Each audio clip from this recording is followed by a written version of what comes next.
Okay, so what does it mean to break the cycle and become your number one fan? Break the cycle and become your number one fan. Well, I'll tell you what I think it means. I think it means looking at your past and then looking towards your future and asking yourself, is there anything that I haven't dealt with that is keeping me from living life to the fullest? And the realization of this whole break the cycle and become your number one fan really hit home with me about 2.5 years ago. I took way too much on. And the thing is, I'm a perfectionist, or I was a perfectionist. And I wanted to do it all. And I wanted to do it all really well, and I didn't want anybody to know that I couldn't handle it. Well, honestly, I had a breakdown. It was like, I can't do this. I'm not being the kind of wife. I'm not being the kind of mother. I'm not being the kind of friend. I'm not being the kind of employee that I knew I could have been and should have been. So what did I do? I'll tell you what I did. It's the best thing I ever did. I sought help. I went to a therapist, and she helped me to understand why I had these habits that were unproductive, that were unhealthy. And I mean, at 43, I can finally say I'm no longer a codependent person. And it sounds so negative, right? But you'd be surprised at how many people are codependent people. What is an example of a codependent person?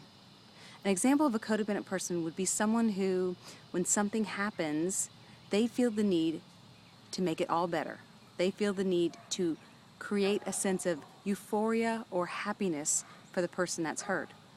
Well, a healthy mindset would listen, would offer suggestions, but knows that they can't make that person change or make that person be happy. It's really up to them. Also, I'm the product of being a childhood anorexic. Now, that was a symptom, though. That was not something that really was carried forth behavior-wise as an adult, but my need for approval, for perfection, all that stuff. So, to me, breaking the cycle and becoming your number one fan has been the greatest gift, because I am able now at 43 to look at people and look at their success and think, wow, that is amazing. And that's going to be so exciting because that's going to be me. But it would not have been able to be me if it hadn't have been for going to a therapist and breaking the cycle and dealing with my past, dealing with those habits that I had developed over the years because of the environment that I was in. And there's no excuse. If something's unhealthy, you need to deal with it, and you need to change. You need to make it better. So my question to you is, what does it mean to break the cycle and become your number one fan? Because you have to be your number one fan. You are with yourself 24/7. You're in your thoughts, you're in your minds. What you feed your brain dictates how you live your life. So are there unhealthy behaviors in your life that are keeping you from being and doing everything that you were meant to do? I bet there is. So what can you do about it? You can deal with it, seek therapy. It's not a dirty word. It's not a bad thing. It's an amazing thing. But you have to do it. So before I leave you, again, are you in the midst of some unhealthy habits that honestly have been with you for your whole life? If you have, it's a shame. It's a shame because it's keeping you from so many great things.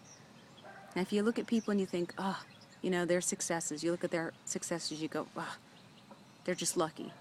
Or you kind of look at them and you're jealous and you're envious. That's not a good thing. That's not how we were created to look at others. We were created to look at others honestly, through the eyes of God. Not to get all spiritual on you, but we're to see the good in others. We are to be joyful for their successes.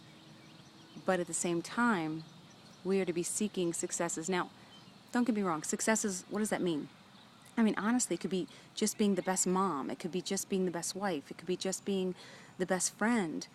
But it's all healthy. It's healthy behaviors. So ask yourself, is there anything in your past that you need to break that cycle, and you need to change the way that you look at life, change the behaviors that you have formed so that you can be your best. I ask you to think about it, to pray about it, to write it, to journal it, and to find out if this message is something you needed to hear today. Because if it is, I'm glad I was there for you. Pass it on and be an inspiration for others. Till next time, bye.